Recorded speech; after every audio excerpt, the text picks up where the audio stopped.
यहाँ पर प्रश्न जो बचे हुए थे उनका सॉल्यूशन हम कर लेते हैं। प्रश्न नंबर यहाँ पर आता है, देखिए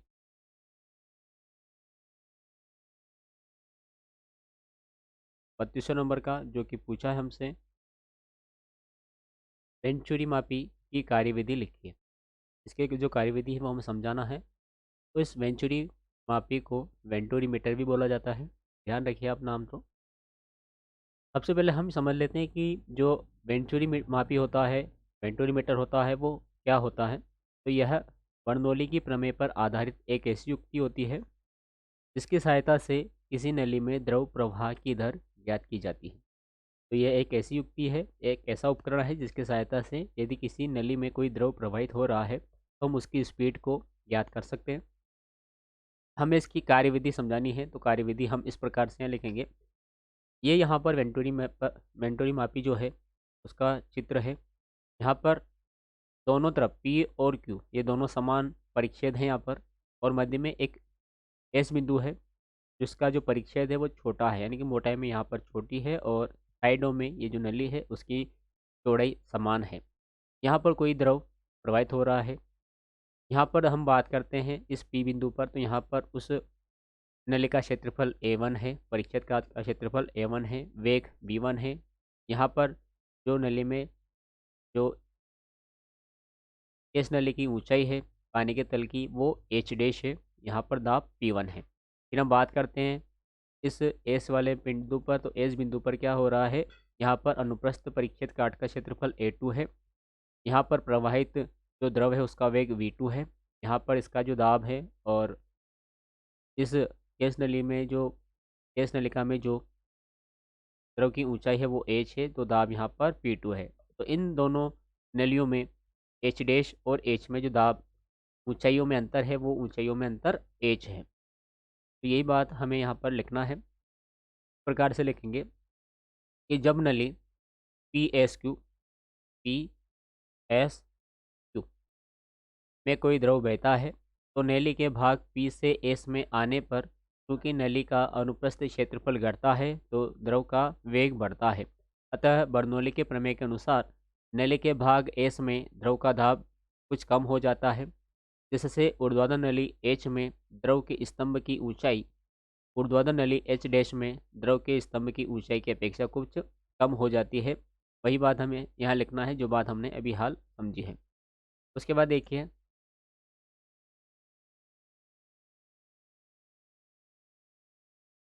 हम मानते हैं, माना नली H डैश पर नली H में द्रव स्तंभों की ऊंचाई का अंतर H है।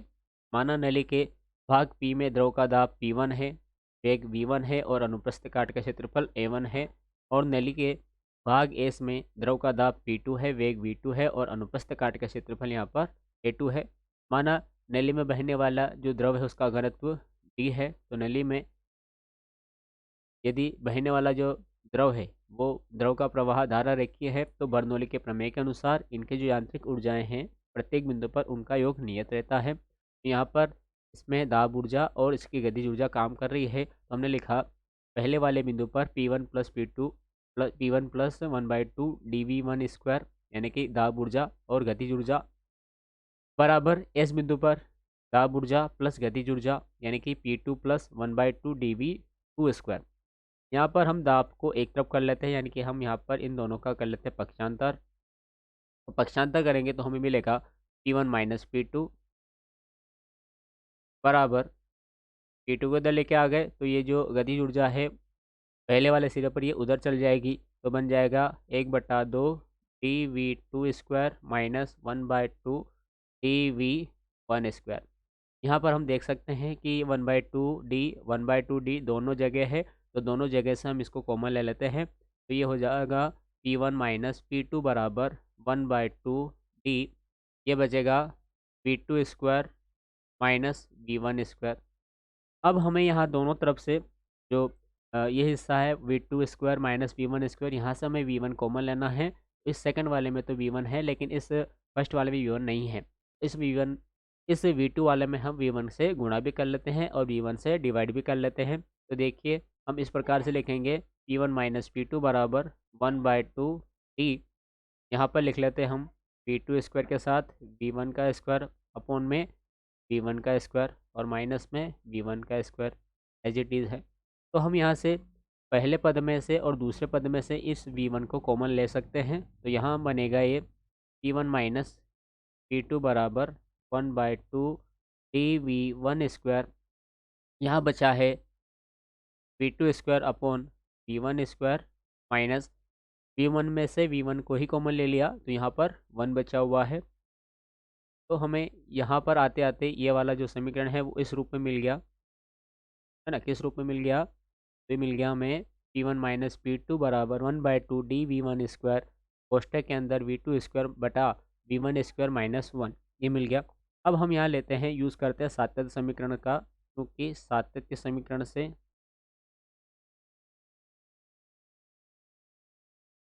प्रत्येक स्थान पर जो बहने वाला द्रव है उसकी जो अनुप्रस्थ काट का क्षेत्रफल है और जो उसका वेग है, इन दोनों का गुणनफल नियत रहता है। तो इसके अनुसार होगा A1V1 इक्वल होगा A2 V2। यहाँ से हमें देखिए V2 बटे V1 का मान निकालना है। तो V1 वाले टर्म को हम इधर ले आते हैं तो ये बनेगा V2 अपॉन V1 और A2 इधर चल जाएगा तो ये बन जाएगा A1 अपॉन A2। या करके हम लिख सकते हैं कि V2 बाय V1 इक्वल हो गया A1 बटा A2। तो ये वाला जो मान है हम ऊपर वाले जो समीकरण है उसमें लिख देते हैं तो ये हो जाएगी। इसलिए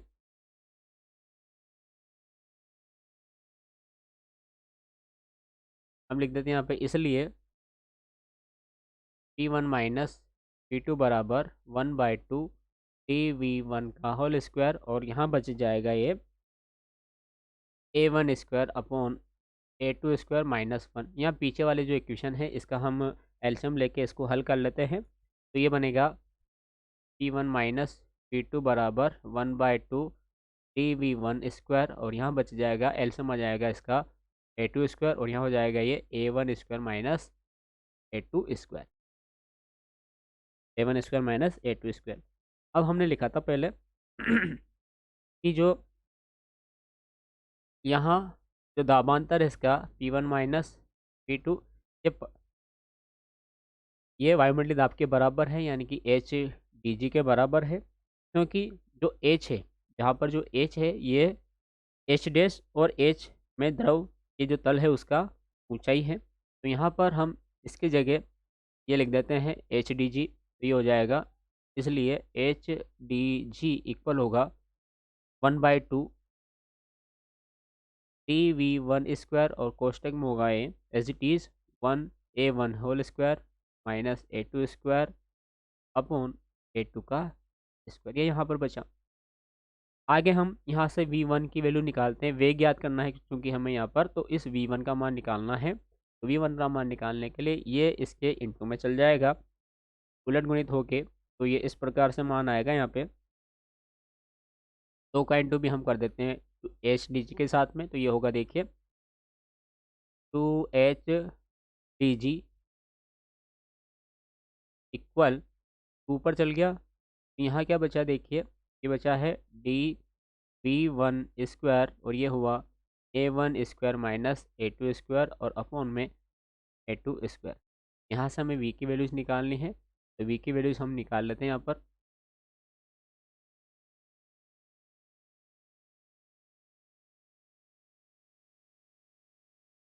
इसकी वैल्यू निकालनी है तो ये D इसके अपॉन में चल जाएगा और ये जो है ये संख्या उसकी हो जाएगी उलट गुणित में।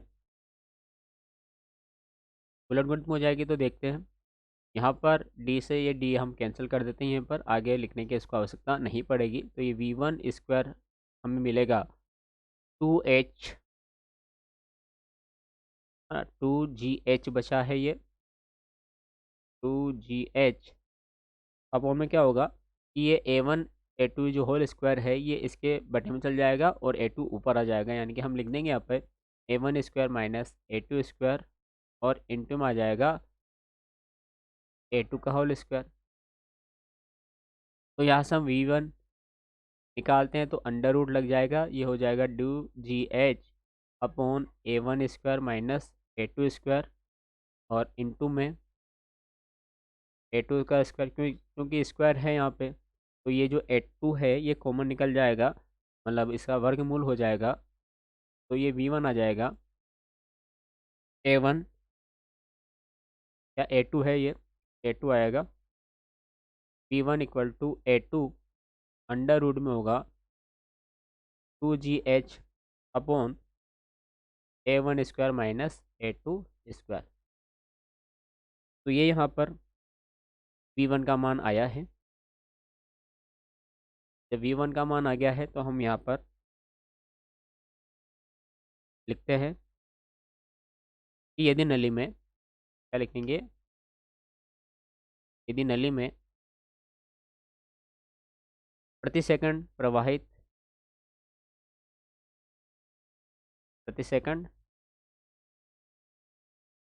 द्रव का आयतन Q है,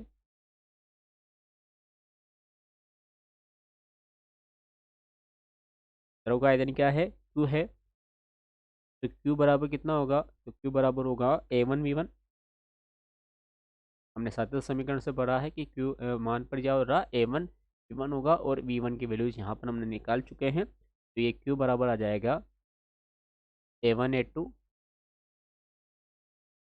और अंडर रूट के अंदर ये वाली जो संख्या है वो आ जाएगी अंडर रूट में 2GH upon A1 square minus A2 का स्क्वायर। इस सूत्र की सहायता से, तो जो इस सूत्र है, इस सूत्र की सहायता से हम यहाँ पर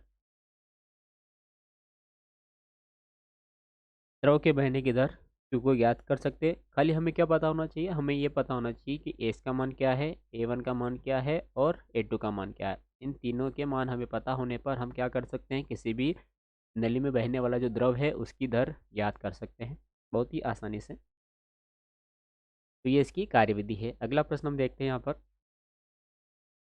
पृष्ठीय ऊर्जा किसे कहते हैं। पृष्ठीय ऊर्जा और पृष्ठ तनाव में संबंध हमें बताना है। देखिए, इसको भी हम कर लेते हैं यहाँ पर।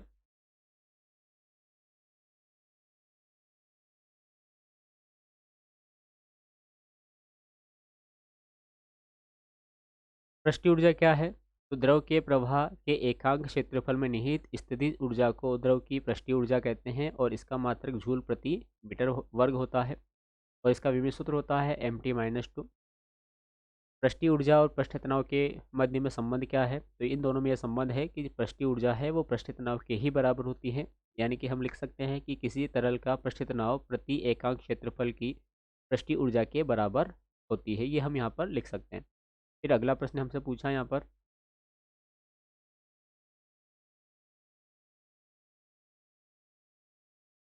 द्रव की बूंद या बुलबुलें। तो देखिए, द्रव की बूंद गोलाकार होती है, बुलबुला भी गोलाकार होता है, लेकिन दोनों में अंतर यह है कि जो बूंद होती है वो ठोस होती है, और जो बुलबुला होता है वो खोखला होता है ना। तो ये ठोस गोला हम मान सकते हैं, और ये खोखला गोला हम मान सकते हैं। इसमें दाब आयदिक्य की गणना करना है। तो देखिए, जो बूंद है इसका जो क्वेश्चन है उसका जो सॉल्यूशन है दाब आयदिक्य का, वो हम कर चुके हैं। कौन से प्रश्न में किया था हमने, तो हमने किया था प्रश्न नंबर 16 में किया था। तो हम यहाँ पर यह कर लेते हैं, द्रव के बूंद बुलबुले में दाब आदिक्य निकालना है। तो इसमें कैसे निकालेंगे, किस प्रकार से निकालेंगे, तो समझते हैं। देखिए, सबसे पहले हमें गोला लेना है, तो हम गोला ले लेते हैं।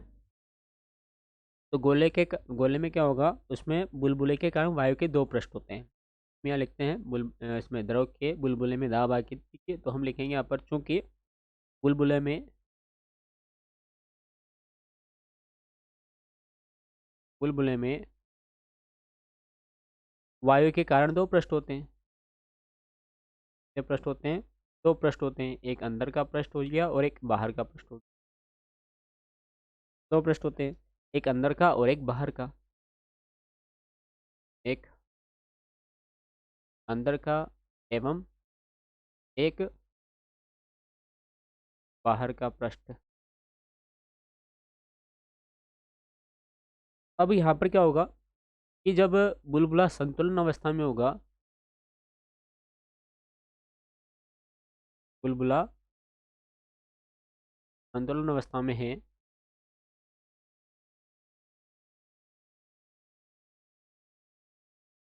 तब क्या होगा, तब ये होगा कि उसके उस पर जो पृष्ठ तनाव के कारण बल लगेगा, पर पृष्ठ तनाव के कारण जो बल लगेगा, इस बल का मान इस बल का मान उसके बाह्य दाब, है ना, उसके बाह्य दाब यानी कि जो उसका अंदर का पृष्ठ है उसके कारण जो बल लगा उसके, और उसके जो बाहर की परिधि है, दो पृष्ठ है उसके, दोनों परिधि के जो योग है उसके दोनों के बराबर ये पृष्ठ तनाव होता है। तो यहाँ पर हम लिख सकते हैं पृष्ठ तनाव के कारण लगने वाला बल, इसको हम काट देते हैं, एस कर देते हैं, तो ये हो जाएगा, देखिए P1 माइनस, ये होगा पहले वाले सवाल के अकॉर्डिंग हम करते हैं, ये होगा P1 into pi r square बराबर, ये अंदर वाले जो पृष्ठ है वहाँ पर हम दाब बल निकाल रहे हैं, तो P1 into pi r square. वैसे पृष्ठ बाहर वाला है तो वहाँ होगा P2 into pi r square, और उसके बाद जो परिधि के कारण यहाँ पर जो बल लग रहा है, सरफेस टेंशन लग रही है, वो हो जाएगा T इंटू, अब इसके दो पृष्ठ होते हैं और परिधि का सूत्र होता है 2 पाई आर, तो ये हो जाएगा 2 इंटू 2 पाई आर। और यहाँ पर आपको जो चित्र बनाना है वो चित्र प्रश्न नंबर 16 के अनुसार ही आपको बनाना है। फिर हम यहाँ लिखते हैं, देखिए हमें दाबांतर का मान निकालना है, तो हम ये हो जाएगा P1, इसको इधर ले आते हैं पक्षांतर करके, तो ये हो जाएगा P1 pi r square minus P2 pi r square बराबर होगा, ये 4 हो जाएगा, कोई 4 पाई आर टी होगा, P1 माइनस P2 कर लेते हैं और कॉमन निकाल लेते हैं पाई आर स्क्वायर, और ये हो गया 4 pi r T. P1 minus P2 की वैल्यू निकालनी है, तो ये हो गया P1 minus P2 equal to 4 pi r t upon pi r square, pi से पाई कैंसिल हो गया, इस आर से नीचे वाला आर एक बार कैंसिल हो गया, तो यहाँ पर बचा है, देखिए P1 minus P2 equal to 4T upon r. इस दाब आधिक्य है, इसे क्या बोलते हैं, हम अतिरिक्त दाब बोलते हैं, अतः अतिरिक्त दाब, या इसको बोल देते हैं हम दाब आधिक्य,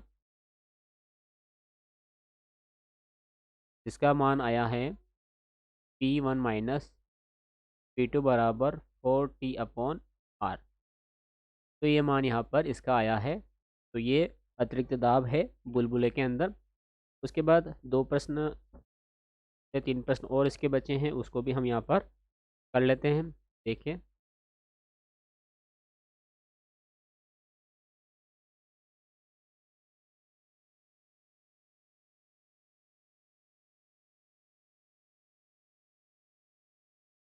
जस्ट ए मिनट।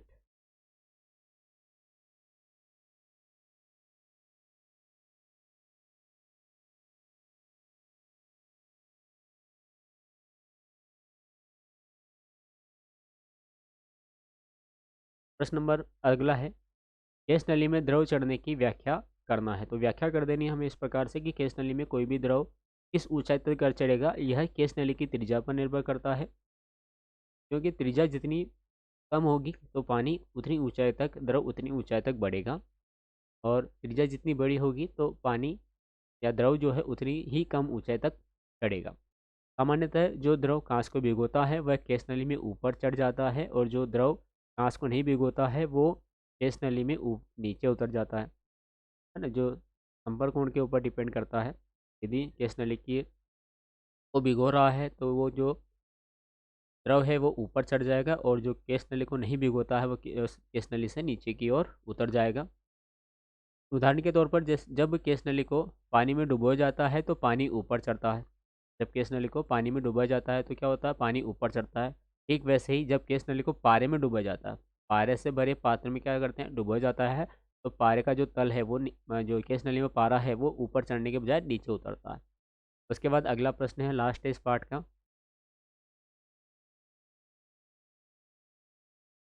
पार्ट का लास्ट क्वेश्चन है, ये देख लेते हैं इसको भी हम।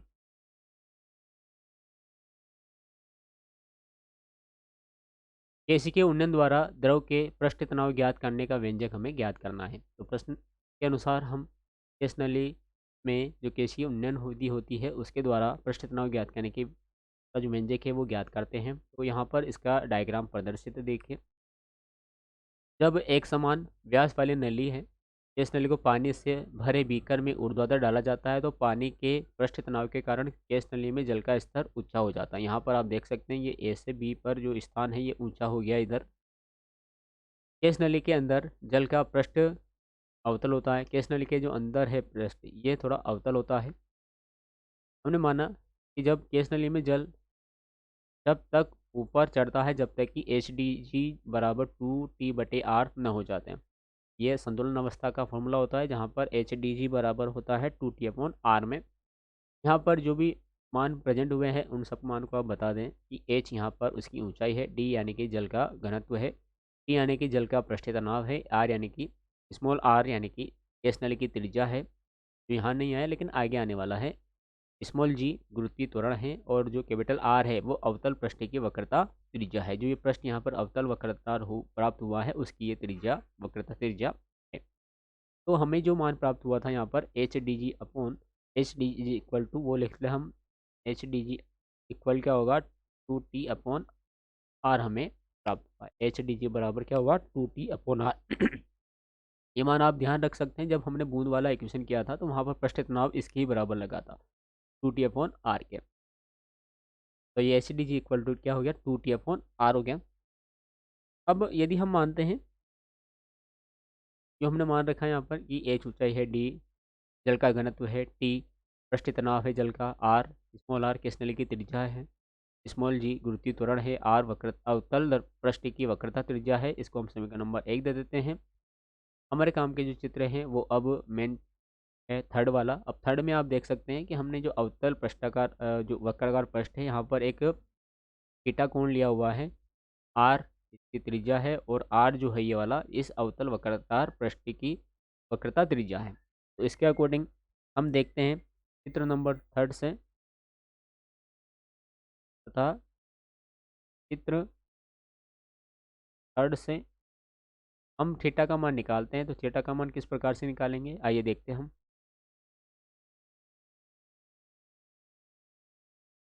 तो यहाँ पर देखिए ये आर थीटा के सामने वाला जो कोण बनता है ये लंब होता है, ये आर यानी कि एक कर्ण है, और ये जो आर ऊपर वाला है ये इसकी त्रिज्या है यानी कि ये आधार हो गया और एक कर्ण हो गया। जब आधार और कर्ण का मान पता है तो वो कोस थीटा लगता है। तो ये कोस थीटा बराबर क्या हो गया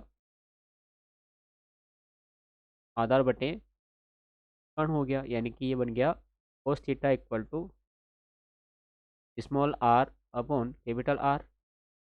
इसमें कैपिटल आर आया है तो हम कैपिटल आर की वैल्यूज यहाँ से निकाल लेते हैं। तो ये आर को इधर भेज देते हैं, कोस थीटा यहाँ आ जाएगा बटे में, तो यहाँ से हमें मिल जाएगा कैपिटल आर की वैल्यू जो आएगी small r upon cos theta. इसको दे देते हैं हम समीकरण नंबर 2। तो अब यहाँ पे क्या करते हैं कि समीकरण 2 से जो आर का मान हमें मिला है कैपिटल आर का मान उस वाले मान को हम लिख देते हैं समीकरण नंबर 1 से। समीकरण 1 में 2 से आर का मान लिखने पर तो हमें मिलेगा, अतः एच डी जी इक्वल तो मिलेगा 2T अपॉन में आपको ये लिखना है आर अपॉन कोस थीटा, बटे में बटा है तो इसको थोड़ा सा हम सोल्व करते हैं। तो ये होगा h d g equal to 2T/1 कर लेते हैं और ये हो जाएगा इनटू में कोस थीटा अपॉन आर। अब इसको थोड़ा सा सॉर्ट आउट कर लेते हैं हम क्रॉस मल्टीप्लिकेशन करके। तो ये देखिए क्या बनता है। तो ये आर का इंटू हो जाएगा एच डी जी के साथ में, तो ये बन जाएगा आर एच डी जी और 2T कोस थीटा क्या बन गया 2T कोस थीटा। हमें टी की वैल्यूज निकालनी थी तो हम इसको लिख सकते हैं या करके 2T cos theta equal to r h d g. तो टी निकालना था तो टी निकालने के लिए हम कर सकते हैं ये जो टू और कोस थीटा है इसके अपॉन में चल जाएगा, तो टी बराबर आ जाएगा R H T G upon two cos theta. तो इसके द्वारा इसकी उन्नयन विधि द्वारा जो पृष्ठ तनाव है उसको ज्ञात करने का सूत्र यहाँ पर हमें मिल चुका है, जो है T equal to small r h d g upon में टू कोस थीटा। इस सूत्र के मान हमें पता होने पर हम पृष्ठ तनाव इसकी उन्नयन विधि द्वारा आसानी से ज्ञात कर सकते हैं। आई होप कि आपको जो वीडियोज़ है वो अच्छे लगे होंगे। आप ज़रूर से चैनल को सब्सक्राइब करके रखें, बेल आइकन को आप प्रेस करके रखें, ताकि आगे आने वाली वीडियोज़ का नोटिफिकेशन आपको समय समय पर मिलता रहे और अपनी जो परीक्षा है उसकी तैयारी आप व्यवस्थित रूप से करते रहें।